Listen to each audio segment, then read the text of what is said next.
Welcome to the June OhioISP gathering, supporting QIDPs. Thanks for listening. I'm Jim Bennett, a regional support facilitator with the ODD. This recording is specifically for QIDPs, or Qualified Intellectual Disability Professionals, working in intermediate care facilities, or ICFs. If you are an SSA working at a county board or other associated county board personnel, you may want to exit and open the video with SSA in the title. Joining me for this recorded gathering is Kelly Fehrenbach, Regional Support Facilitator with the ODD, as well as special guest Stephanie Lucius, Quality Enhancement Specialist with the ODD. Stephanie works directly with our developmental centers in many ways, but is particularly involved in the transition to the OhioISP. As always, thank you for your time and service to people with disabilities. QIDPs and other ICF staff are tasked with many responsibilities, including direct care, and we recognize that the past 2+ years have been especially challenging for your teams. Similar to recent months, this May gathering will take place in this recorded video format. Statewide office hours where you can discuss and ask questions will be conducted for ICFs and QIDPs later in the month. The dates and links to office hours can be found on the OhioISP webpage at dodd.ohio.gov/OhioISP under OhioISP support. Please note that this June gathering is part 2 of a 2-part series on outcomes. Part 1 was presented in April, and the recorded gathering video is available on the OhioISP website. April's presentation took us back to the basics and showed us a process for identifying outcomes, along with some tips and resources. While it is not required that you view that gathering before moving to part 2, it certainly is recommended, as this presentation will build off the foundation of part 1. In May, we took a brief pause from outcomes to discuss the newly developed 6 Essential Elements self-review tool. If you have not already done so, please check out the gathering video and the self-review tool on our website. Change is hard. We shared many of the common questions regarding outcomes in the Outcomes Part 1 video. We know that many of you have the same questions, but we have heard loud and clear that one of the main questions is, what about the ICF regs? We've heard that many QIDPs are excited about the possibilities OhioISP offers, but also very nervous about meeting compliance. In this session, we're expecting to cover a lot and share quite a few resources that you'll hopefully find useful. Even though there is a lot here, we acknowledge there is also more to learn and much more work to be done. So think about a party sub. We can't expect to eat a whole party sub in one bite. Sure to cause a serious stomachache. It sure would, Jim. You've also got to have people to help you eat a party sub. So, moral of this ridiculous story, there is a lot of work to be done. Please, take it one step at a time. Look to others for support. We'll get there together. Without further ado, let's jump right into the first resource we have for you.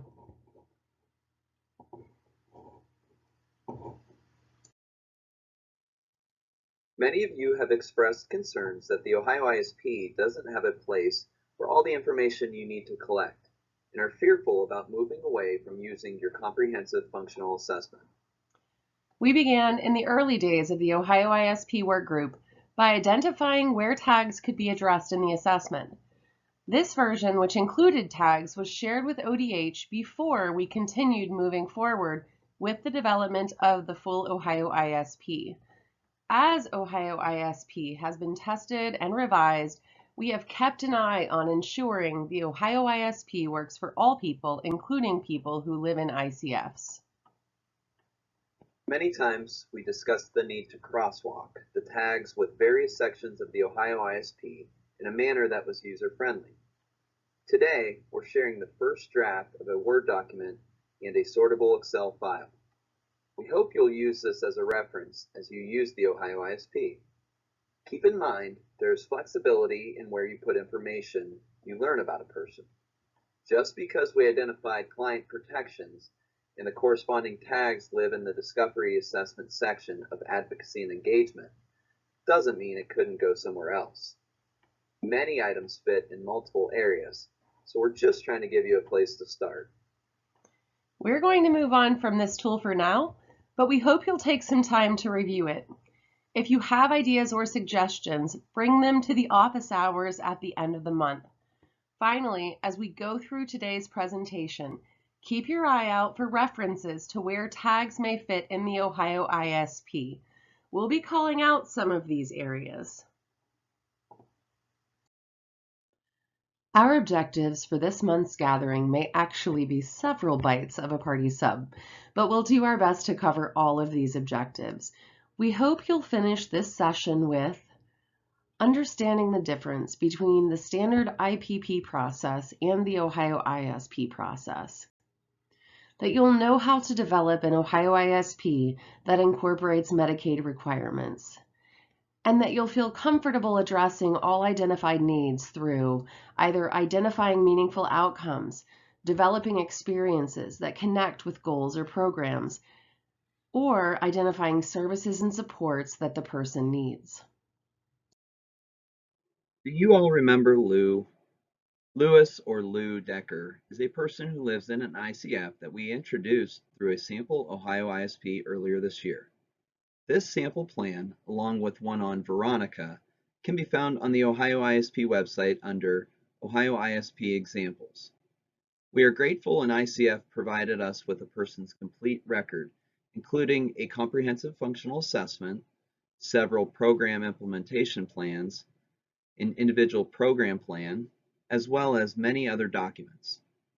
We reviewed all the information and used it to develop an Ohio ISP. Our goal was to make sure that all the information had a place in the Ohio ISP.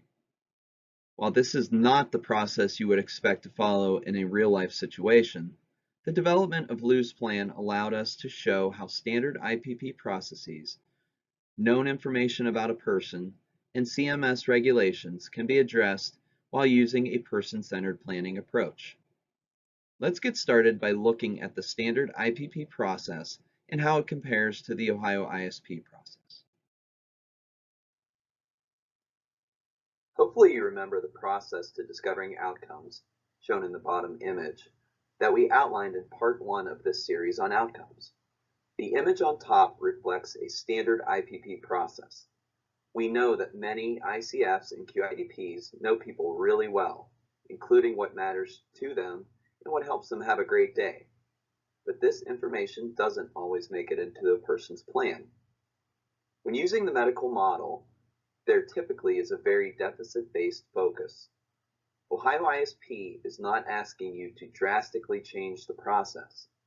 It is asking you to approach assessment and planning with a wider, more balanced lens of looking at both what matters for people, being healthy, safe, and valued, and to people, having what brings them joy and satisfaction.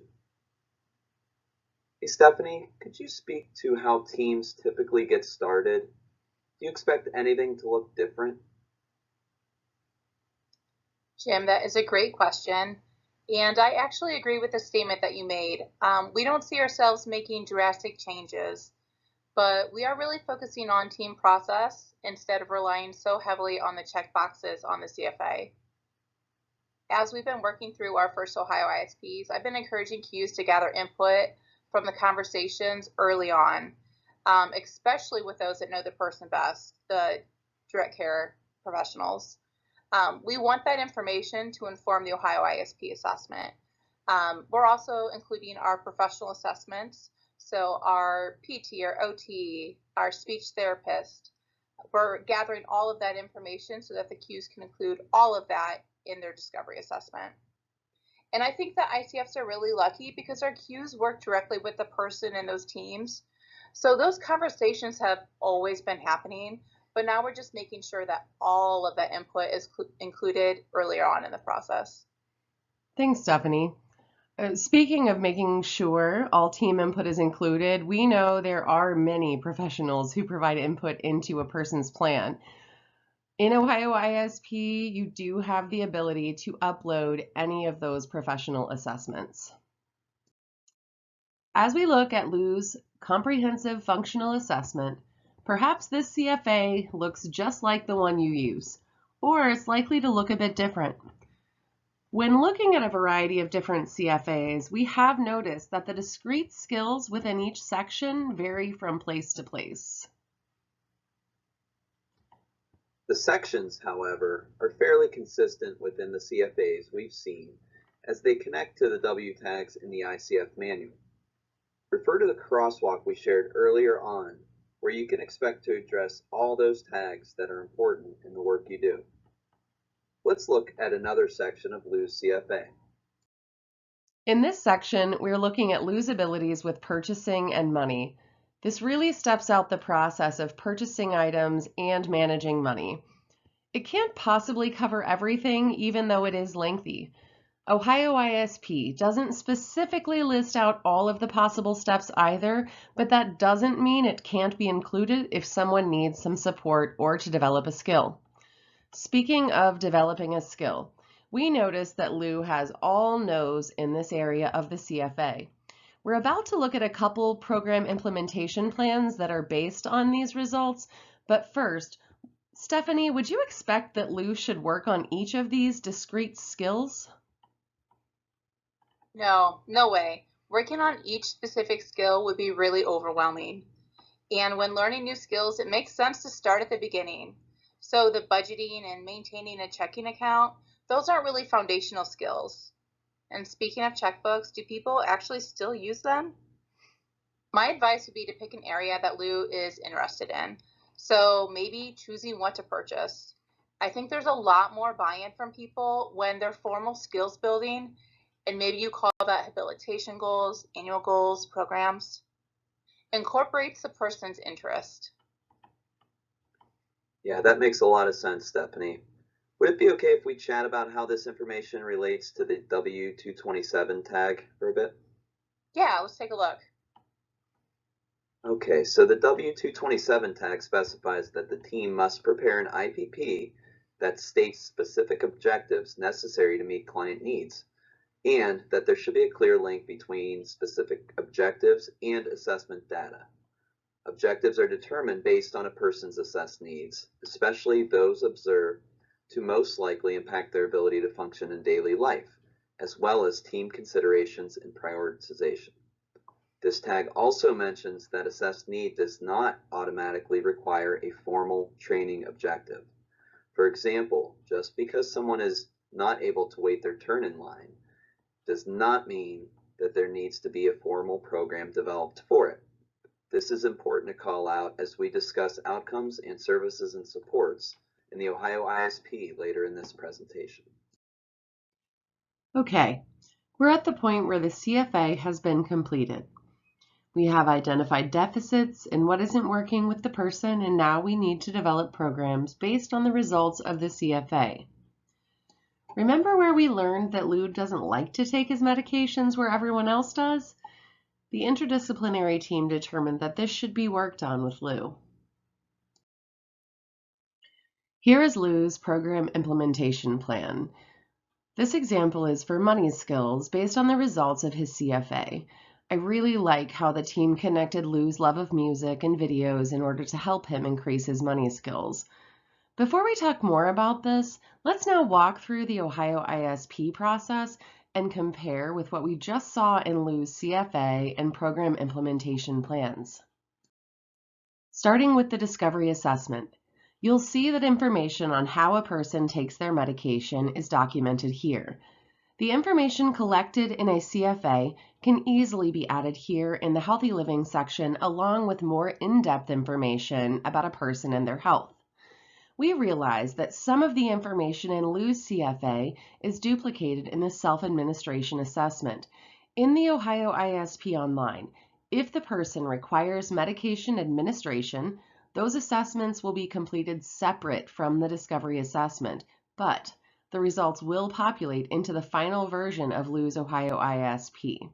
Speaking of the final version, the screenshot we are showing here is generated from the OhioISP online system as Lou's active assessment and plan. Remember, when you're completing the assessment, there are quite a few prompts associated with each question that aren't showing up in this final version. For example, does the person take medication? If so, please explain.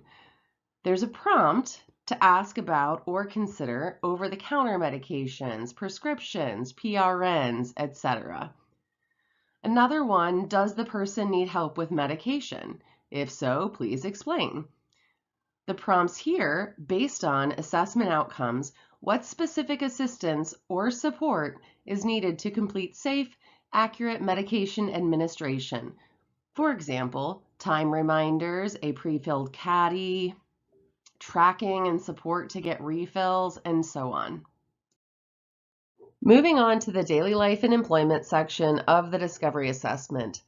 The finance area of this section addresses what we saw collected in Lou's CFA and then some. Based on Lou's CFA and his program implementation plan, we were able to bring much of what we learned into this section. We opted to not include all of the discrete skills that were listed in his CFA, such as not being able to identify names or values of bills and coins. We hope what you see on this slide covers Lou's abilities, interests, and needs in enough depth. So, Stephanie, in other words, do we still need to say that Lou can't identify names or values of coins if we've already said he has a limited understanding, has no desire to learn, and needs staff to take care of this for him? I think the OhioISP, it tells a story. It helps me get to know someone better than the average CFA would. And I think the way that the skills are summarized here makes a lot of sense, because from this, the team could decide what skills Lou needs to work on over the next year. Great, thanks. So we have managed to collect important assessment information from a variety of sources, and now it's time to consider how to move forward into planning. Person-centered planning is not only part of DoDD rules, it is also included throughout the ICF State Operations Manual, which includes the tags and guidance for ICF surveyors. This slide shows several examples of how a person-centered approach is necessary for assessment and planning. Kelly, would you mind sharing some of the guidance from the manual? Sure. Some of the parts that stand out to me the most. First, I see words like, or phrases like, as much self-determination and independence as possible. And then I see active treatment embodies an individually tailored series of daily life and living experiences. I also see that we are seeking to provide opportunities for the person to have independence and purposeful self-expression. And then finally, perhaps my favorite, is that it's expected that people are given the opportunity to provide input into the content of their day-to-day living experiences. Seems pretty person-centered to me, Jim. Yeah, it sure does. And when we talk about plans being person-centered and individualized, outcomes and services and supports are no exception. So let's take a look at the 6 essential elements self-review tool to see how we can develop these areas in a person-centered manner.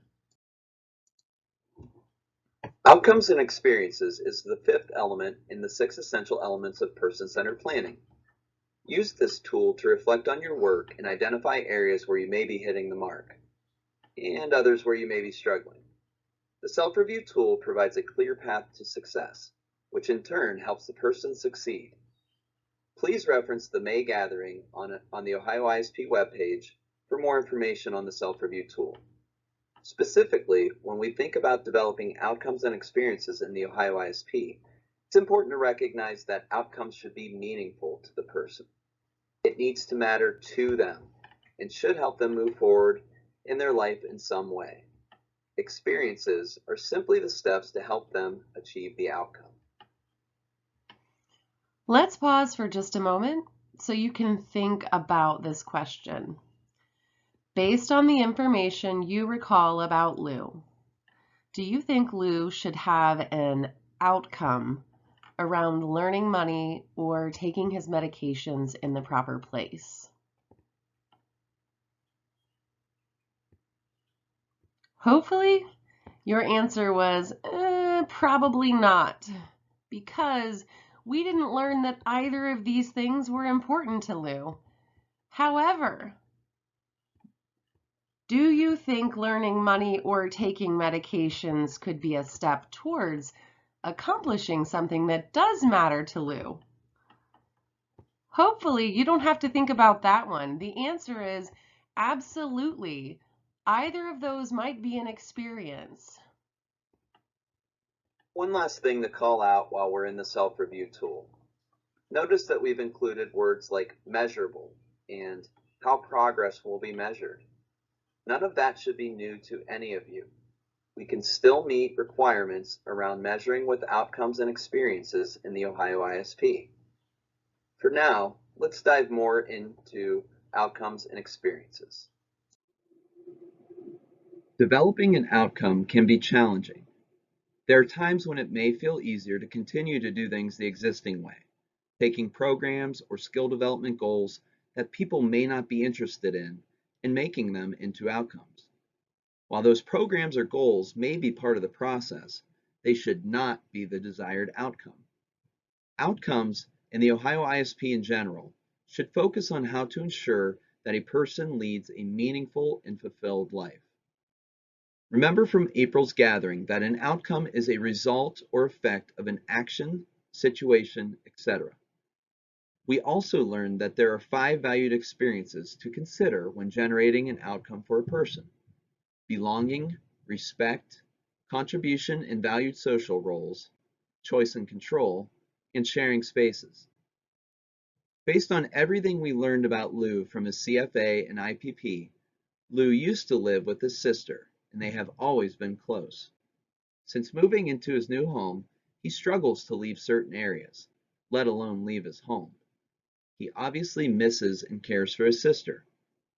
Working toward being able to leave his home is clearly something that is both important to and for Lou. Once that was figured out, we considered whether there was information in Lou's assessment that could support him to achieve this outcome. Experiences are steps to help a person achieve their outcome.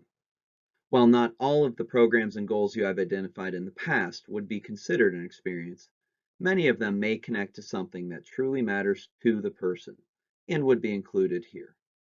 In this example, what was formerly Lou's separate program implementation plan is now an experience that is expected to help him work toward feeling safe and comfortable enough to leave his home and visit his family, especially his sister. A few things to call out here: what needs to happen and how it should happen. These would be the places for what you likely have been calling objectives and methodology. Obviously, the role of the person responsible and the schedule, the when, how often, or the frequency, will be listed here as well. Each experience will be focused on a single behavioral outcome, which is according to rule, meaning we're just talking about working on and documenting one thing at a time here. Oh, and tag alert, you can see the W tags over on the side that might apply to this particular section. Outcome Experience Review is a very important section for everyone, but especially ICFs. Each experience may have its own review, as you would for separate programs. Here is where you list the person responsible for monitoring progress and looking at the data, the type of data, measured indices of performances, and more. As you can see, the when to check in column is blank. This is because this section is currently disabled in the IT system. We expect it to be re-enabled at some point in the future so that you can capture the appropriate frequency of review. For ICFs, monitoring is likely to occur at a higher rate because QIDPs work out of the residential setting. Important and relevant history is a great place to outline what might get in the way of success for this person as noted in tag W238, or just any general information that is helpful to know. On this slide, you can also see other W tags that may be captured within this section. Looking back to the 6 essential elements self-review tool, element 6 is about services and supports. In this session, we are primarily focused on the services that the ICF will provide, paid services. Of course, there are a broad range of additional supports that may include family, friends, technology, as well as professionals such as medical professionals or therapists. That should be considered in the development of the plan. For now, we are looking at what might be listed in the paid supports section of the OhioISP. Here's an example of how information learned in assessment may be addressed in services and supports. Remember, not everything that Lou will need help with to work on will be considered something that is meaningful to him. If this is the situation, it will likely live here in the services and supports section. Because programs should be prioritized and may be formal or informal, learning more about skills like getting dressed can be a service rather than part of an outcome. Keep in mind that scope of service is a place to give instructions to the DSPs that will work with Lou. There will be services that have been considered programs and goals in the past. But if that service or support does not lead to achieving something that truly matters to the person, it is likely to be considered a service and will be included here. Finally, we have made it to something that should feel totally familiar to QIDPs. You already know that regular check-ins with people and their teams are critical to success. You know how to look at progress and revise if it's not being made. Remember though, outcomes, experiences, and services will not be perfect, so be flexible. When you know more, revise. Recognize that when progress isn't being made, it could either be an indication that the plan needs revised or that the person has no interest in what they're working on. We have looked at how the CFA can be replaced by the discovery assessment.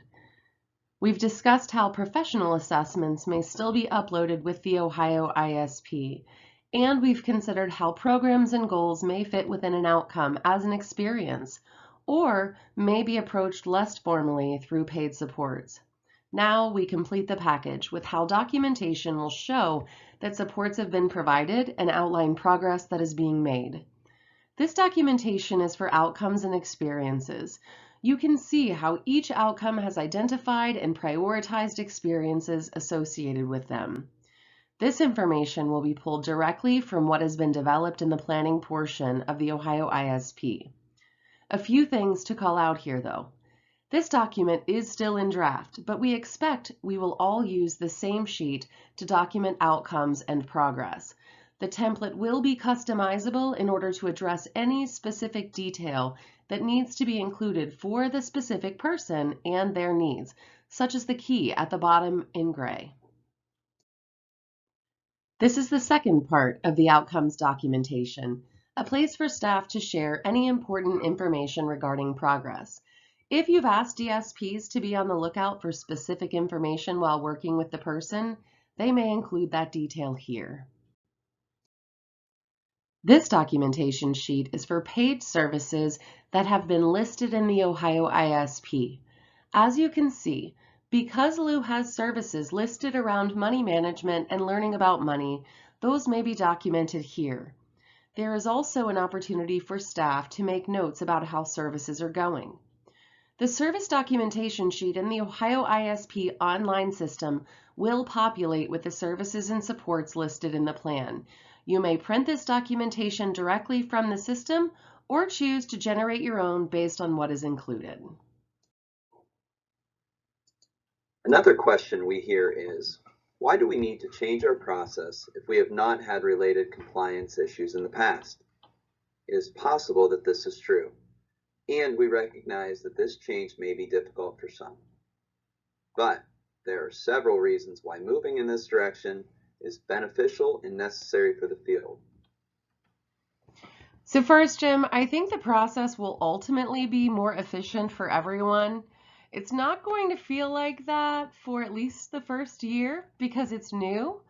And it does take more time when we get started. So there's upfront work and there's time invested in really getting prepared and comfortable, but things will become easier and more streamlined. And goodness, wouldn't it be nice to have a single document and a system and to not have to worry about all of the separate documents like a CFA or separate plans? Stephanie, what about you? Do you have one you can share? Yeah, certainly. Qs know the people that they serve.